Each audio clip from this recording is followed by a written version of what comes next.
15절부터 17절까지 그리고 25절과 26절입니다. 173면에 있습니다. 요한복음 14장 15절부터 17절 먼저 읽도록 하겠습니다. 시작. 너희가 나를 사랑하면 나의 계명을 지키리라. 내가 아버지께 구하겠으니 그가 또 다른 보혜사를 너희에게 주사 영원토록 너희와 함께 있게 하리니 그는 진리의 영이라. 세상은 능히 그를 받지 못하나니 이는 그를 보지도 못하고 알지도 못함이라. 그러나 너희는 그를 아나니 그는 너희와 함께 거하시며 또 너희 속에 계시겠습니다. 아멘. 자, 뒤로 가서 25절과 26절입니다. 시작. 내가 아직 너희와 함께 있어서 이 말을 너희에게 하였거니와 보혜사 곧 아버지께서 내 이름으로 보내실 성령 그가 너희에게 모든 것을 가르치고 생각나게 하리라. 아멘. 예. 우리가 지난주에 우리 구원에 관한 이야기 좀 같이 나눴습니다. 예수 믿고 구원 얻는다라고 할 때 이제 구원은 기본적으로 천국에 가는 것이 아니고 하나님께 돌아가는 것이다. 이제 이런 말씀이었는데 이제 성경을 읽다 보면 여러분도 많이들 발견하셨겠지만 이제 이런 이야기가 굉장히 많이 나옵니다. 구약 성경에도 많이 나오고 신약 성경에도 마찬가지인데 특히 구약 성경에서는 이제 선지자들을 통해서 하나님께 돌아오라고 주로 이스라엘 백성들에게 하는 얘기였죠. 하나님께 돌아오라고 하는 그런 말씀이 정말 많이 나오고 내가 이렇게 많이 불렀는데도 불구하고 돌아오지 않는구나 해서 하나님께서 막 이렇게 화를 내고 이렇게 하나님의 진노가 임하고 하는 그런 장면들이 많이 나옵니다. 그래서 예수 믿고 하나님께 돌아가는 것이다. 이 생각을 우리가 분명하게 가지는 것이 굉장히 중요하다는 것을 좀 다시 한번 생각했으면 좋겠습니다. 그렇지만 지난주에 또 말씀드린 것이 하나님께 돌아간다고 하는 것이 뭐는 아니다. 하나님을 믿는 종교인이 되는 것은 아니다. 물론 그것도 포함해야 되겠죠. 그렇지만 나는 다른 거 믿다가 이제 하나님을 믿기로 했어. 이것만 갖고는 안 된다고 하는 거죠. 그건 아주 하나님의 그 말씀을 또 하나님께 돌아간다고 하는 것을 아주 크게 오해하는 생각입니다. 종교적으로 기독교인이 되는 것도 필요하지만 그것도 중요할 수 있지만 그것보다는 오히려 하나님이 원래 의도하셨던 창조의 목적 또 우리를 구원하시는 하나님의 그 구원의 계획 그것으로 돌아가는 것이 진정한 의미에서 하나님께 돌아가는 것이라고 했습니다. 성경에서 보여주는 이 하나님의 목적은 여러 차례 말씀을 드렸는데 예를 들면 예수 그리스도의 장성한 분량이 충만한 데까지 자라라. 이 말씀은 생각하면 생각할수록 좀 저는 안타까움이 있는데 저희 어머님이 살아계실 때 몇 번이나 저한테 따지듯이 그러셨거든요. 내가 예수님이냐? 내가 어떻게 그렇게 살 수가 있어? 그건 예수님이나 그렇게 사는 거지. 근데 이제 그 당시에는 제가 크게 이렇게 말씀드리지는 못했어요. 잘 알지도 못했고. 그런데 하나님은 그렇게 말씀하신단 말이죠. 예수 그리스도의 장성한 분량이 충만한 데까지.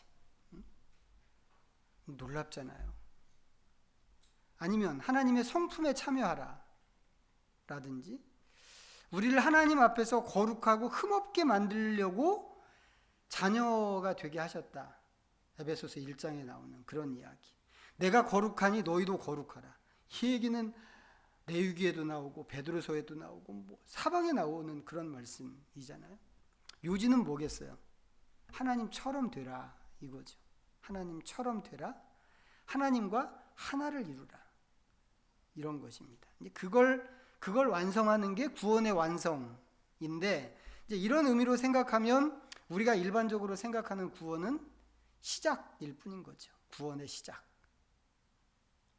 우리는 이제 그 여정에서 출발을 한 사람들입니다. 여기 있는 우리들은 그런데 이제 지난주에 말씀을 드린 게 이 여정에서 출발을 했는데 이 여정을 네 발로 가야 된다.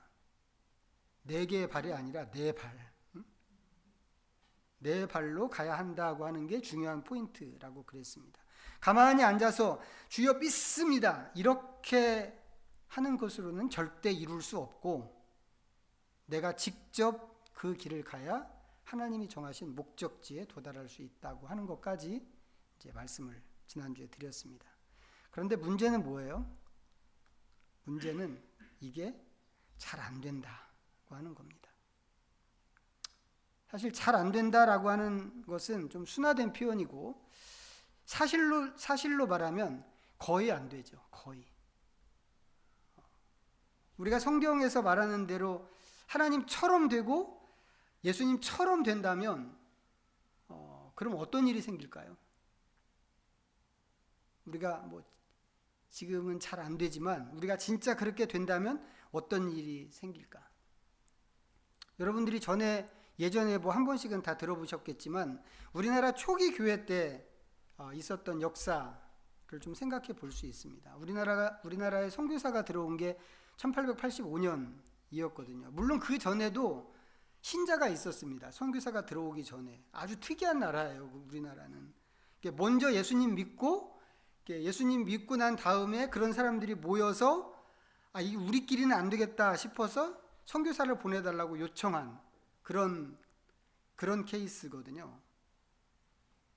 선교사가 오기 전에 신자도 있었고 부분적이지만 번역된 성경도 있었고 또 교회도 당연히 있었습니다. 이제 그렇지만 공식적으로 선교사가 들어온 것이 1885년 4월 달이었는데, 이제 그 다음에 이제 첫 선교사, 두 선교사 있죠. 아펜젤러와 언더우드 두 선교사가 같은 날 같은 배를 타고 들어오고 나서 그 다음에 이제 뭐 미국, 영국, 호주 같은 데서 선교사들이 많이 몰려들었습니다. 이제 그렇게 하고 나서 1907년도에 이제 평양을 중심으로 해서 아주 대대적인 성령의 역사가 나타났고 큰 교회 안에 큰 부흥이 일어났습니다. 그때가 언젠가 대한제국 시대입니다. 대한제국 시대고 고종 황제 시대였거든요. 세계 열강이 막 우리나라 이 조그만 나라에 와서 우리나라를 뜯어먹으려고 했던 그런 때고, 백성들은 정말 살기가 힘든 그런 때였습니다. 정치는 그 당시 정치는 뭐 말할 것도 없죠. 지금 정치 뭐 저리 가라였죠. 그보다 훨씬 이전부터 뭐 조선 내내 당파 싸움을 일삼고, 왕은 어떤 때 보면 허수아비 같고, 탐관 오리들이 막 곳곳에서 백성들을 탈취하고 막 억압하고 그런 세상이었습니다. 그런데 그런 시대에 관리들이 기독교인 많은 고을로 파견되는 것, 발령받는 것을 거부하는 그런 일들이 있었습니다. 왜 그랬게요?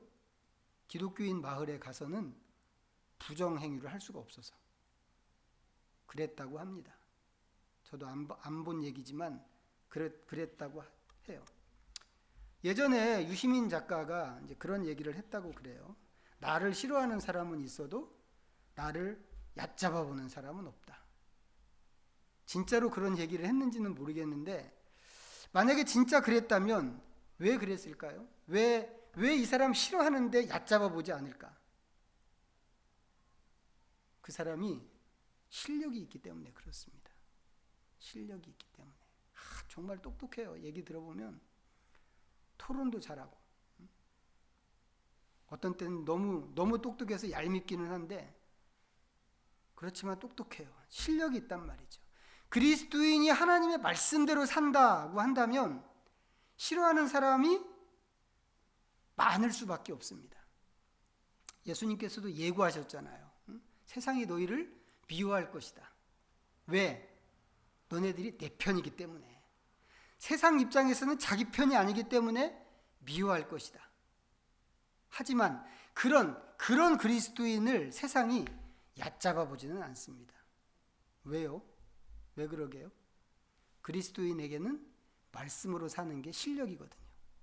성경을 많이 알고 막 기도를 유창하게 하고 그게 실력이 아니라 말씀대로 사는 게 그리스도인의 실력이기 때문에 그렇습니다. 우리나라 초기 교회 성도들이 그랬다는 거죠. 부정부패를 일삼는 탐관 오리들이 나 저기 가라고? 기독교인 많은데 저기 가라고? 나 싫어요. 이렇게 했다는 것이죠. 비슷한 예를 성경에서도 찾아볼 수 있습니다. 자, 사도행전 2장 한번 보시죠. 사도행전 2장 190면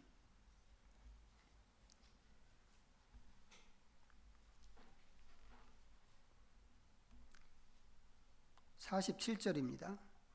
읽어보겠습니다. 시작. 하나님을 찬미하며 또 온 백성에게 칭송을 받으니 주께서 구원받는 사람을 날마다 더하게 하시니라. 예수님 떠나시고 성령님 오신 직후의 교회 모습입니다. 이때는 예수님 따르는 사람이 예루살렘밖에 없었습니다. 그런데 박해받는 시기였죠. 사람들이 미워하고 여전히 예수님 때도 그랬는데 얼마 안 됐단 말이죠. 예수 믿는 사람들, 제자들을 막 잡아다가 가두고 하는 그런 때였습니다. 교회도 예루살렘 교회 하나밖에 없습니다. 성령 강림이 있고 나서 베드로가 일어나서 설교할 때 그 설교를 듣고 3,000명이 회심했다고 하지만 예루살렘 전체를 놓고 보면 여전히 소수의 그리스도인일 뿐입니다. 그래서 더 눈에 확 띄죠. 그런데 그 사람들이 뭐라고요? 온 백성에게 칭송을 받았다고 하는 거죠. 박해하는데 사람들에게 칭찬을 받았습니다. 그리고 이 박해받는 시대에 구원받는 사람들이 날마다 늘어갔습니다. 마태복음 5장을 가서 보겠습니다. 마태복음 5장 16절. 자, 시작. 이같이 너희 빛이 사람 앞에 비치게 하여 그들로 너희 착한 행실을 보고 하늘에 계신 너희 아버지께 영광을 돌리게 하라. 착한 행실이라고 하는 것은 이제 그 앞절에 보면 세상에서 빛과 소금의 역할을 하는 것입니다. 맥락으로 보면 그것은 곧 예수님처럼 생각하고 예수님처럼 행동하는 것이죠. 예수님 말씀은 성도가 그렇게 하면 어떤 일이 생기는가? 사람들이 그걸 보고 하나님께 영광을 돌린다. 이겁니다. 내가 성도가 하나님께 영광을 돌리는 게 아니라 안 믿는 사람들이 성도를 보면서 하나님께 영광을 돌린다고 하는 거죠. 이런 일이 생긴다는 거예요. 이 말씀, 지금 읽은 이 마태복음 5장이나 조금 아까 읽었던 사도행전 2장에 있는 그 말씀 내용들을 현재 교회하고 비교해서 보면 어떨까요?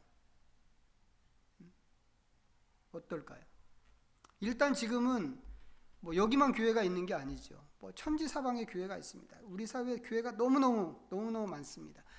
그 전에 피크를 찍을 때보다는 이제 점점 많이 내려가는 그런 상황이지만 그래도 우리나라에 기독교인이 수백만 명이나 아직도 있습니다. 텔레비전을 틀면 설교가 쏟아져 나오는 그런 기독교 방송이 몇 개가 있더라고요. 저는 기독교 방송 그러면 하나밖에 없는 줄 알았는데 그게 채널을 돌리다 보니까 몇 개가 되는 거예요.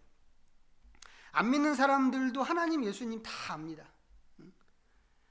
예수님이 누구냐라고 아주 성경에 말하는 대로 정확하게 이해하지는 못할지라도 하나님, 예수님에 대해서 그래도 다 알고 있고 그 누구야? 이렇게 얘기하지 않는단 말이죠. 농담으로라도 할렐루야 아멘을 할 줄 아는 안 믿는 사람들도 그렇게 하는 그런 사회입니다. 그런데 교회에 대한 사회적인 신뢰와 평가는 바닥을 치고 있습니다. 개인 그리스도인은 어떨까요?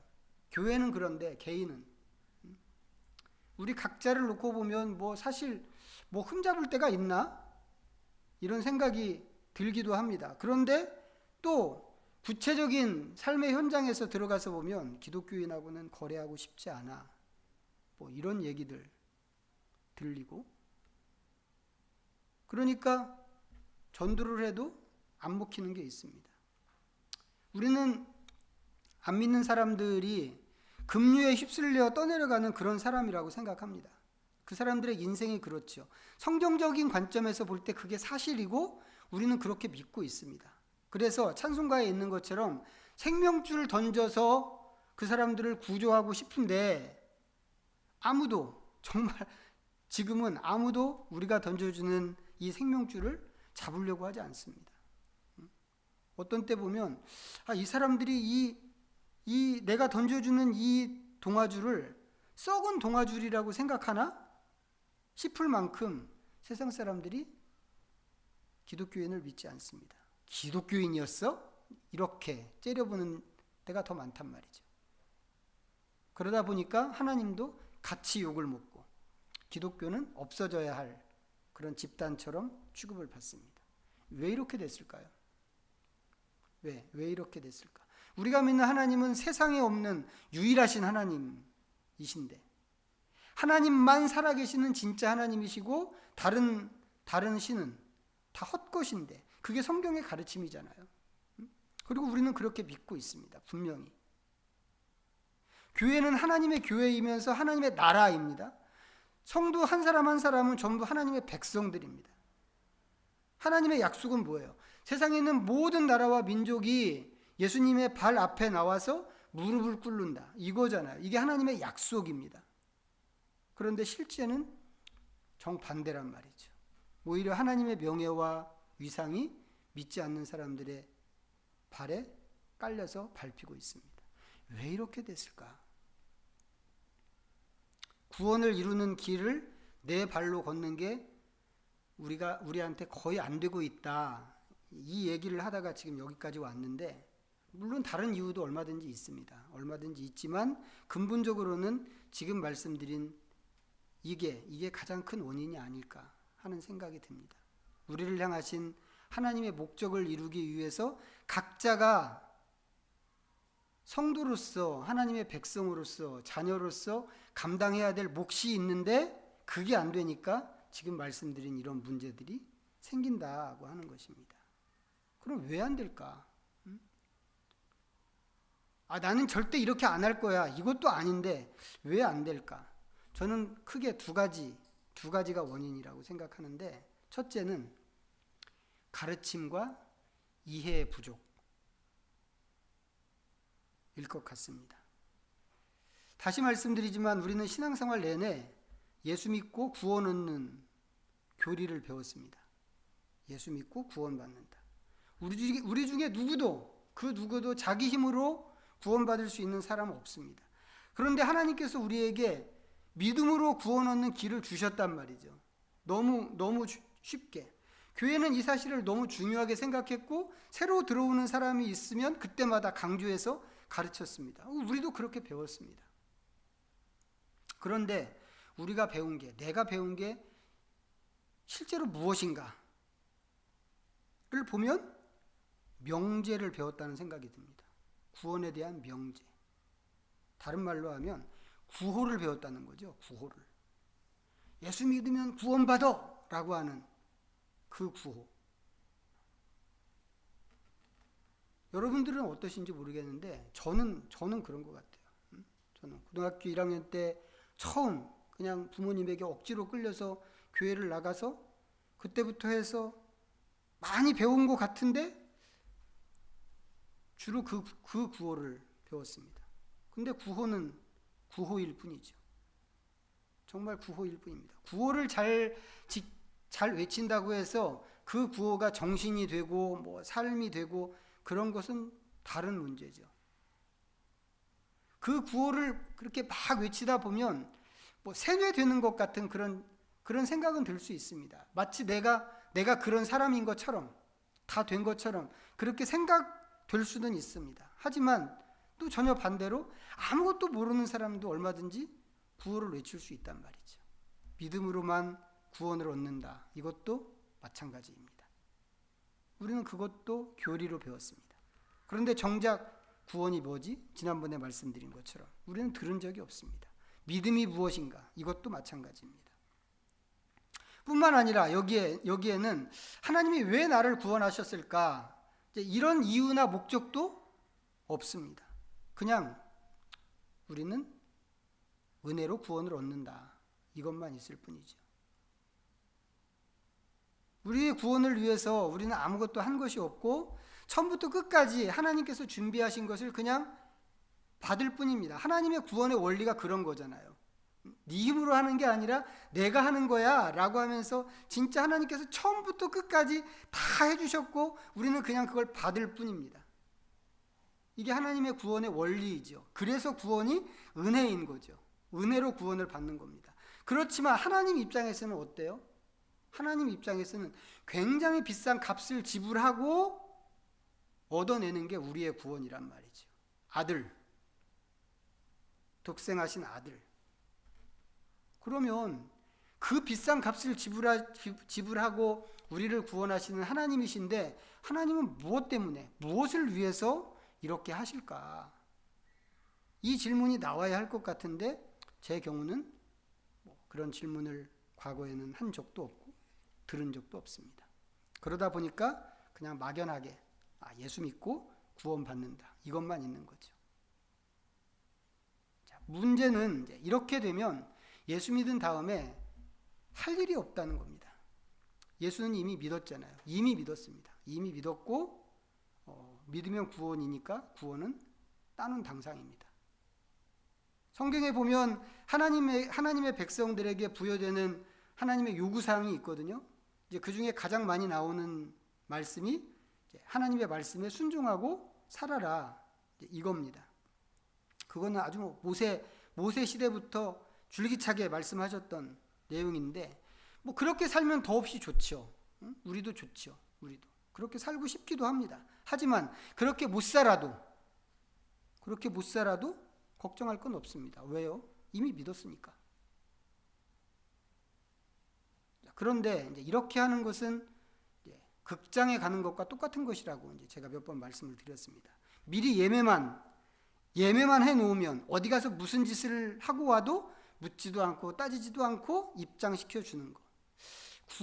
구원을 얻는다고 하는 게 그런 건가?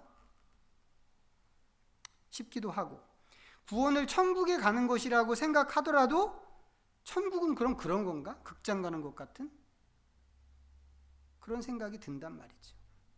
만약에 그런 거라고 한다면 하나님께서 우리에게 내가 거룩하니 너희도 거룩하라 굳이 이런 말씀을 하실 필요가 없죠. 됐어, 내 백성이 됐어, 끝이야, 이제 할 일 없으니까 가서 쉬어, 이렇게 해도 될 거 아니겠어요? 그런데 하나님께서는 굳이 내가 거룩하니 너희도 거룩하라고. 구약시대 때 이스라엘에게만 그런 게 아니라 신약에 있는 성도들에게도 하나님께서 구약성경에 이렇게 말씀하셨잖아 라고 하면서 강조를 하고 있단 말이죠.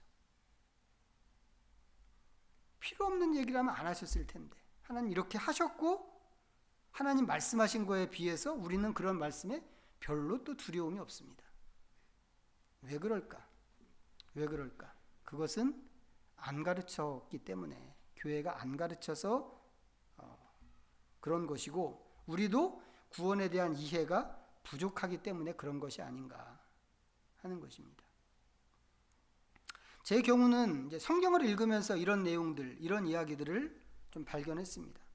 하나님께서 우리를 불러서 당신의 아들이 되게 하신다든지 예수님의 장성한 분량이 충만한 데까지 자라야 한다고 하시는 거라든지 하나님의 성품에 참여하라든지 이런 말씀을 읽을 때마다 저 안에 드는 생각이 하나님이 나를 하나님 수준으로 끌어올리시겠다는 건가? 이게 나에 대한 하나님의 목표인가? 이런 생각이 들었단 말이죠. 성경을 읽으면 읽을수록 그럴 것 같다는 생각이 점점 강해졌습니다. 그런데 그런 생각을 하면 할수록 또 한 반대쪽에서는, 마음의 반대쪽에서는 이거 불경스러운 생각 아니야? 그런 두려움 같은 게 또 같이 올라왔단 말이죠. 내가 감히 하나님하고 나란히 선다 이렇게 생각해도 될까? 나를 하나님 수준으로 끌어올린다고 하는 게 그런 거잖아요. 그게 맞다면 내가 하나님하고 같은 수준이 된다? 하나님하고 나란히 서서 내가 이렇게 생각해도 하나님을 망령되게 하는 거 아닐까? 저는 마음 안에 그 싸움을 굉장히 오래 했습니다. 왜 그랬게요? 왜 그런 싸움을 했을까요? 안 배웠기 때문에. 안 배웠기 때문에 그렇단 말이죠. 가르쳐주는 사람이 없으니까 그런 것 같아 라고 하면서도 그걸 선뜻 받아들이기가 어려웠다고 하는 것입니다. 이게 첫 번째로 꼽을 수 있는 구원의 완성을 향해서 네 발로 가는 것이 어려운 원인입니다. 또 하나, 제가 두 가지라고 그랬는데 또 하나는 우리의 자아 때문입니다. 자아. 인간은 기본적으로 어떤 존재인가? 하나님 앞에서 반역의 존재입니다. 하나님께서 당신의 형상으로 만드셔서 하나님과 완전한 연합으로 이끌기를 바라셨지만 인간은 그 사이를 못 참고 스스로 하나님이 되려고 그랬습니다. 자, 창세기 보시죠. 다 알지만 창세기 3장.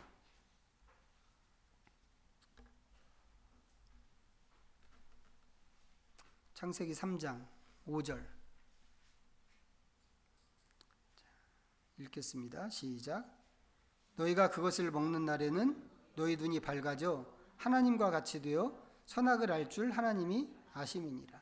사탄이 유혹은 뭐냐면, 야 너도 할 수 있어, 이거잖아요. 이게 무슨 광고 카피 같기도 한데, 사탄은 인간에게 너도 하나님하고 똑같이 될 수 있어 라고 그랬습니다.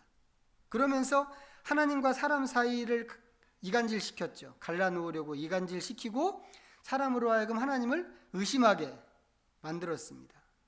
선악과만 먹으면 하나님하고 똑같이 될 수 있고, 하나님은 그거 다 원래부터 처음부터 알고 계셨는데 그렇게 되지 못하게 하려고 이거 먹지 말라고 그런 거야. 결국 인간이 선악과를 먹은 것은 그 얘기 듣고 하나님처럼 되기 위해서 그랬다고 하는 거죠. 근데 생각해 보세요. 이거 생각하면 생각할수록 너무 기막힌 얘기 아니겠어요? 우리를 구원하신 하나님의 목적이 뭐라고 그랬어요? 우리를 구원하신 하나님의 목적, 우리를 하나님의 수준으로 끌어올려서, 다른 말로 하면 우리를 하나님처럼 되게 해서 우리와 하나를 이루는 것, 그게 하나님의 목적이었단 말이죠. 하나님께서는 처음부터 그런 목표로 사람을 만드셨다고 보는 게 맞습니다. 그런데 인간이 사탄의 말을 듣고 자기가 하나님처럼 되겠다고, 자기가 하나님처럼 돼보겠다고 그랬던 것입니다. 아담과 하와만 그런 게 아니고 그 이후로 태어나는 모든 인간이 전 역사에서 그렇게 하고 있는 일입니다. 이스라엘 역사 내내 하나님께서 말씀대로 좀 살아보라고 호소를 하시는데 이스라엘은 이걸 제대로 해본 적이 없습니다. 역대 왕들 중에서 처음에 어떤 사람은 처음에는 하나님 편에서 잘 하는 것처럼 하다가도 조금 지나서 나중에 인생 후반부에 가서는 완전히 마음이 돌아서서 반대로 간 그런 사람도 있었습니다. 그것조차도 안 하고 아예 처음부터 끝까지 우상 섬기고 하나님 싫어하고 말씀대로 안 살고 했던 사람이 훨씬 많았지만, 괜찮은 왕들도 그렇게 처음에는 잘하는 듯 하다가 끝까지 잘 가지는 못하는 경우가 많았단 말이죠. 왜 그럴까? 왜 그럴까? 그것은 바울이 이야기한 것처럼 인간이 근본적으로 마음에 하나님 두기를 싫어하는 존재이기 때문에 그런 것이죠. 모든 인간이 그렇습니다. 예수 믿고 교회 다니면 괜찮아질까요? 예수 믿고 교회 다니는 걸로 그렇게 될 것 같았으면 교회 위상이, 기독교의 위상이 지금처럼 되지 않았겠죠.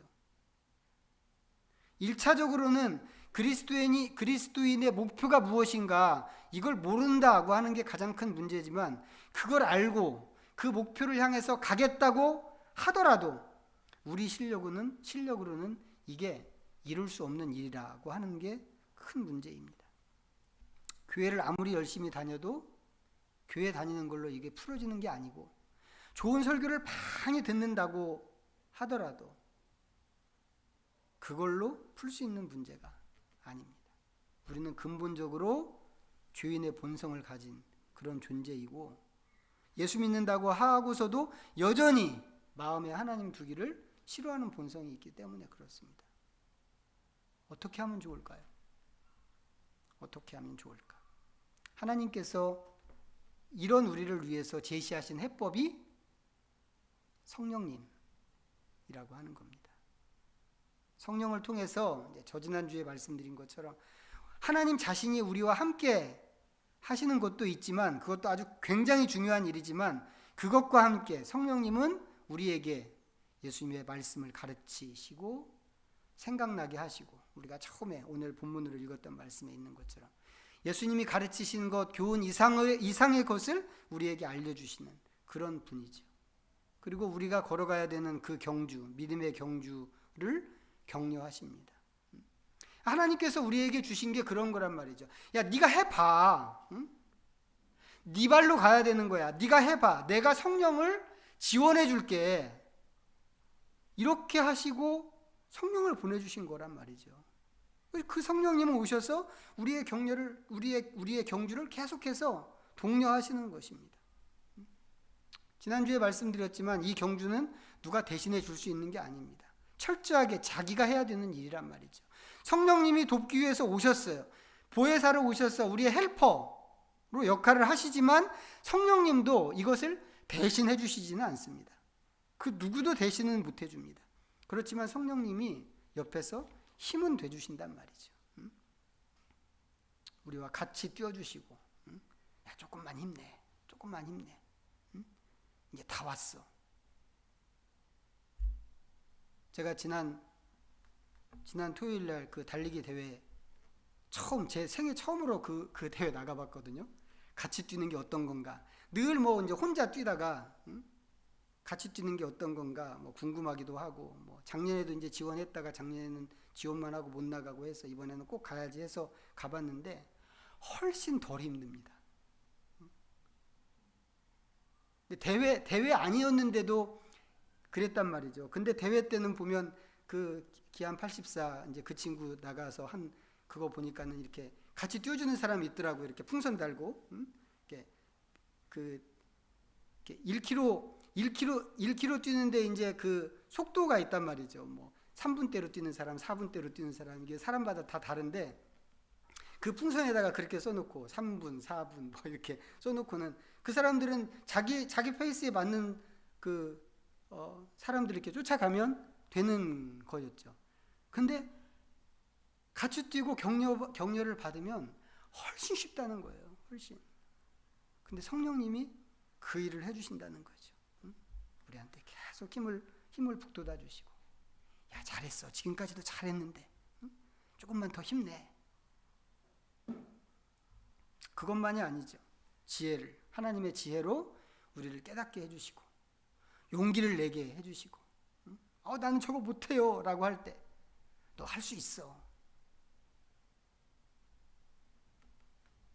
우리가 그 성령님을 힘입어서 이 하나님께서 정해주신 그 목표를 향해서 가라고 이런 모든 것들을 마련해 주셨습니다.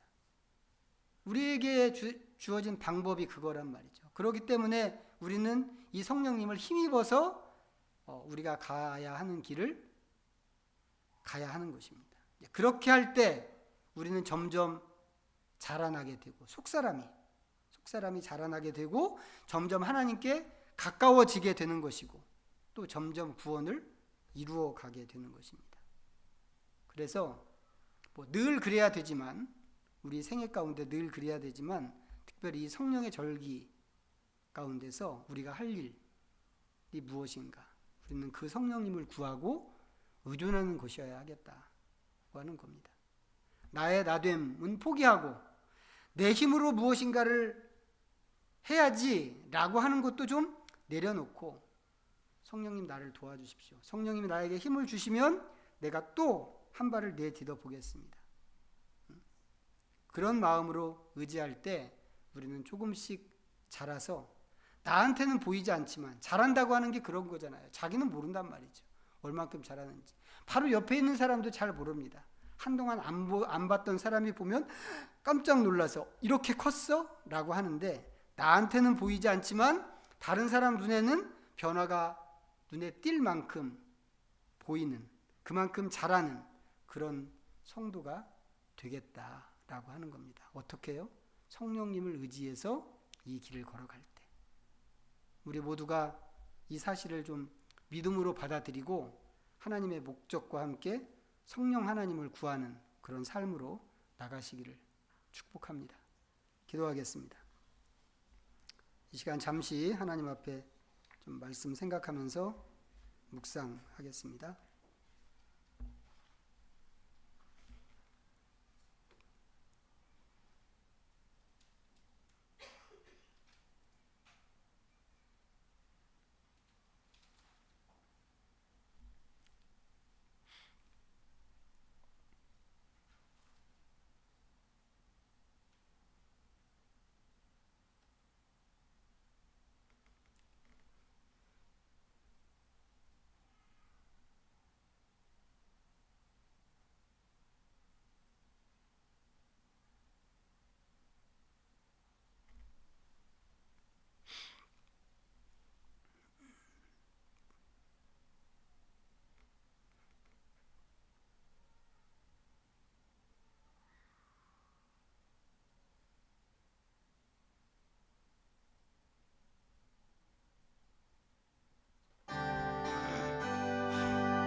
자비하신 하나님, 예수님을 통해서 우리의 즉각적인 구원을 이루시고 또 점진적인 구원도 준비하신 것을 감사합니다. 이제 은혜로 구원받은 저희들, 하나님께서 주시는 유업이 무엇인지를 기억하게 하시고 하나님의 영광에 참여하는 것을 기쁨으로 여깁니다. 아직 남은 우리의 갈 길을 말씀처럼 우리의 걸음으로 걷기를 다짐하고 오늘 이 시간 새로이 결심합니다. 이제 성령께서 우리와 함께 하시고 힘과 격려를 주실 때 우리의 모든 연약함을 극복하고 마땅히 이루어야 하는 우리의 완성된 구원에 도달하게 하시옵소서. 예수님의 이름으로 기도하옵나이다. 아멘. 찬송가 634장 함께 부르시면서 봉헌하겠습니다.